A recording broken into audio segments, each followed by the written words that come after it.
नमस्कार दोस्तों, target with PS Parihar channel में आपका स्वागत है। इस चैनल के माध्यम से आप लोगों को विद्यार्थी जीवन से संबंधित सभी सूचनाएं प्रदान की जाती हैं। उसी क्रम में आज के इस वीडियो में हम लोग बात करेंगे उत्तर प्रदेश अधीनस्थ सेवा चयन आयोग की, और उसके बाद में हम लोग बात करेंगे टीजीटी पीजीटी की, और लास्ट में हम लोग बात करेंगे उत्तर प्रदेश दरोगा भर्ती की। तो वीडियो को जल्दी से लाइक कर दें, शेयर कर दें, और जिन छात्रों ने चैनल को अभी भी सब्सक्राइब ना किया हो तो जल्दी से सब्सक्राइब कर लें, ताकि आप लोगों को भी इसी तरीके की ऑथेंटिक अपडेट्स सबसे पहले मिलती रहे।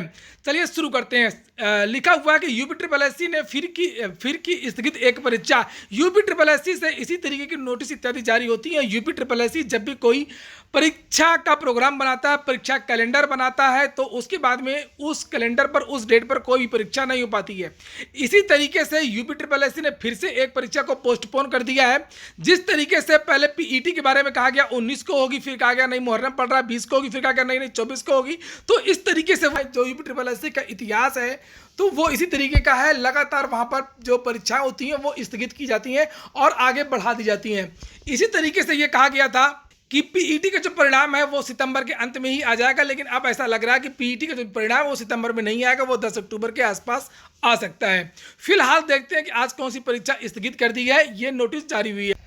ये देखिए, लिखा है उत्तर प्रदेश अधीनस्थ सेवा चयन आयोग पिकअप भवन तृतीय तल 25 सितंबर आज की डेट है, और यहाँ पर लिखा हुआ आबकारी सिपाही। बात ये नहीं है कि ये आबकारी सिपाही का जो प्रोग्राम जो होने वाला था, जो परीक्षा होने वाली थी, उसको स्थगित कर दिया गया है। बात यह कि आखिरकार यूपी ट्रिपल एससी इस तरीके से क्यों करता है। पहले तो कहेगा कि इस तारीख से टाइपिंग होगी, फिर कहेगा इस तारीख से साक्षात्कार होगा, इस तारीख को परीक्षा होगी, और उन तारीखों में ये हो नहीं पाती है कुछ भी। देखिए, यहाँ पर लिखा हुआ है कि आबकारी सिपाही के अंतर्गत आबकारी आयुक्त उत्तर प्रदेश इलाहाबाद के नियंत्रणाधीन सिपाही पद से संबंधित आयोग की सूचना। ये नंबर लिखा हुआ है। दिनांक 17 अगस्त को शारीरिक मापदंड और शारीरिक परीक्षा के आधार पर सफल अभ्यर्थियों का परिणाम प्रकाशित किया गया था। 17 अगस्त को इनका जो रिजल्ट है वो फिजिकल का जारी हुआ था। सफल अभ्यर्थियों का साक्षात्कार दिनांक 5 अक्टूबर से प्रारंभ किया जाना था। 5 अक्टूबर से इन विद्यार्थियों का इंटरव्यू होना था। आयोग द्वारा अपरिहार्य कारणों से आबकारी सिपाही पद हेतु शारीरिक मापदंड व शारीरिक परीक्षा के आधार पर सफल अभ्यर्थियों का साक्षात्कार उक्त तिथि 5 अक्टूबर से प्रारंभ किया जाना स्थगित कर दिया गया है। तो अब ये भी स्थगित कर दिया गया, जिस तरीके से पहले भी बहुत सारी जो परीक्षाएं हैं वो स्थगित कर दी गई थी। लिखा उक्त साक्षात्कार अब 26 अक्टूबर यानी मंगलवार से आयोजित किया जाना प्रस्तावित है।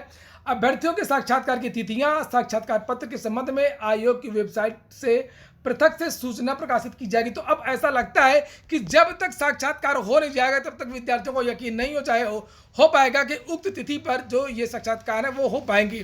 खैर, अब हम लोग बात कर लेते हैं टीजीटी और पीजीटी की। टीजीटी पीजीटी को लेकर के सुबह से ही बवाल हो गया है। जैसा कि यहाँ पर लिखा हुआ तदर्थ भारांक भी लेंगे और पद भी नहीं जुड़ेंगे। विद्यार्थी लगातार जब से आवेदन मांगे गए थे तभी से चयन बोर्ड से यह मांग कर रहे थे कि तदर्थ के पदों की संख्या को घोषित किया जाए आधिकारिक तौर पर चयन बोर्ड की वेबसाइट में कि इतने तदर्थ शिक्षक के पद हैं। अगर तदर्थ शिक्षक जो भारांक लाएंगे और उसके बावजूद अगर वो फेल हो जाते हैं तो वो पद समान अभ्यर्थियों से भरा जाएगा। ये सब बातें स्पष्ट रूप से आज तक चयन बोर्ड के द्वारा नहीं बताई गई हैं। हालांकि कुछ विद्यार्थी संगठनों ने बातचीत की थी चयन बोर्ड से, तो ये बताया गया था कि आवेदन के बाद में तदर्थ की संख्या हम घोषित कर देंगे। आवेदन समाप्त हो गए, परीक्षा भी हो गई, तब पर भी चयन बोर्ड ने तदर्थ शिक्षकों के पदों के बारे में मुंह नहीं खोला और ये नहीं बताया कि कितने तदर्थ शिक्षकों ने आवेदन किया है और उनके वास्तव में पद कितने हैं। और इसके बाद में अभी कुछ दिनों पहले प्रतियोगी छात्र मोर्चा की तरफ से जो विद्यार्थी हैं वो गए थे चयन बोर्ड, और चयन बोर्ड की तरफ से ये बताया गया था कि जब परिणाम जारी होगा लिखित परीक्षा का तो उस समय जो पदों की संख्या है वो घोषित कर दी जाएगी कि कितने तदर्थ शिक्षकों ने आवेदन किया है और ये उनका परिणाम है। इसी जब आज रात में परिणाम जारी हुआ तो उसके बाद में प्रतियोगी छात्र मोर्चा के जो अध्यक्ष हैं विकी खान, उनकी तरफ से ये पोस्ट कर दी गई। लिखा है जिसमें कि आदरणीय अध्यक्ष महोदय, तदर्थ शिक्षकों का विवरण प्रकाशन के साथ साथ प्रवक्ता 2021 का लिखित परीक्षा परिणाम देने के लिए बहुत बहुत बधाई। सारा कंफ्यूजन इसी पोस्ट से विद्यार्थियों को हो गया और इसीलिए मैं भी कंफ्यूज हो गया। मैंने भी सुबह की वीडियो में आप लोगों से बताया कि तदर्थ शिक्षकों का जो विवरण है वो दे दिया गया, पदों को जोड़ दिया गया है, जबकि ऐसा नहीं है। जो परिणाम जारी हुआ वो केवल उन पदों का है जिसका विज्ञापन जारी हुआ था। क्योंकि जब तक चयन बोर्ड अपनी तरफ से ये ना बता दे कि तदर्थ शिक्षक इतने थे और ये उनके जो पद हैं वो जोड़ दिए गए, तब तक ये बात बिल्कुल अब नहीं मानी जाएगी कि आखिरकार जो तदर्थ शिक्षकों का विवरण है, कहीं भी तदर्थ शिक्षकों का जो विवरण है जो यहाँ पर लिखा है वो हमको देखने को आज तक नहीं मिला है, और ऐसी उम्मीद है कि लगता वो मिलेगा भी नहीं। और ये तदर्थ शिक्षक वास्तव में बहुत मजबूत है, इनकी जो पहुंच है वो सरकार तक है। और अभी कल भी एक प्रोग्राम में जो उत्तर प्रदेश के उप मुख्यमंत्री हैं डॉक्टर दिनेश शर्मा वो गए थे, वहां पर तदर्थ शिक्षकों ने उनसे मुलाकात की थी और दिनेश शर्मा ने तदर्थ शिक्षकों के बारे में एक बयान दिया, उसका भी वीडियो मैं अभी आपको दिखाने वाला हूं। लेकिन पहले ये देखिए विकी खान की ये पोस्ट, जिसमें उन्होंने सुबह बताया था कि तदर्थ शिक्षकों का विवरण है, लेकिन बाद में ये अपनी बात से पलट गए और 4:30 बजे इन्होंने दोबारा पोस्ट की, लगभग 4:30-5 बजे की तदर्थ सीटों को विज्ञापन वर्ष 2021 में जुड़वाने को लेकर के प्रतियोगी मोर्चा का प्रयास जारी है, अतः इसमें भी मिलेगी सफलता। तो जो है अब क्या मिलेगी सफलता, चूंकि परिणाम तो जारी हो ही चुका है और हम लोग पिछले 1 साल से देख रहे हैं कि लगातार चयन बोर्ड के द्वारा भ्रामक सूचना दे दी जाती है छात्रों के द्वारा। छात्र जब धरना प्रदर्शन करते हैं तो कुछ अन्य जानकारियां दी जाती हैं जिससे विद्यार्थी शांत हो जाते हैं और उसके बाद में फिर चयन बोर्ड जो है वो अपनी मनमानी करता है। फिलहाल ये मांग है कि चयन बोर्ड जो है तदर्थ शिक्षकों का जो विवरण है वो सार्वजनिक करे, तदर्थ के जो पद हैं उनको इस भर्ती में जोड़ा जाए। नहीं तो विद्यार्थियों के अंदर ये चीज़ आ रही है कि चूंकि जो नोटिफिकेशन जारी हुआ है उसमें ये बात तो स्पष्ट कर दी गई है कि तदर्थों को भारांक मिलना है 30 नंबर का, इतना तो तय है, लेकिन ये कहीं भी नहीं बताया गया है कि उनके पद कितने हैं। सामान्य पद बताए गए हैं कि इस विषय के इतने पद हैं, लेकिन ये नहीं बताया गया है कि तदर्थ के कितने पद हैं, आज तक ये नहीं पता चला है।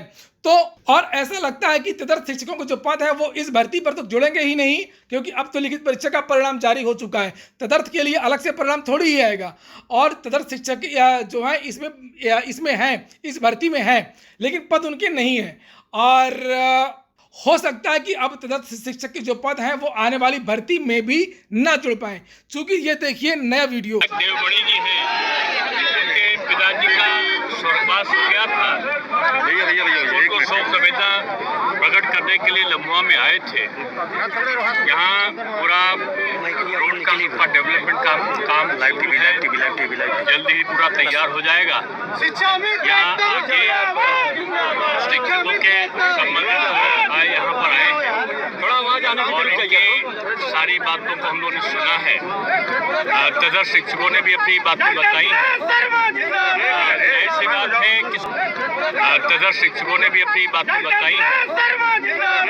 ऐसी बात है कि सरकार की नीति और नियति यही है कि सबको जो हमारा शिक्षक है उसको सुखी मन वो रह सके, इसलिए जो भी इन्होंने सबने दी है डिमांड उसको सहानुभूतिपूर्वक हम लोग देखेंगे। हमारा लक्ष्य यही है कि यहाँ पर एक क्रमागत रूप में हमारा शैक्षिक वातावरण अच्छा रहे, पठन पाठन की प्रक्रिया रहे और शिक्षक भी उसकी जो समस्याएं हैं उनको हम हल कर सके की कोशिश।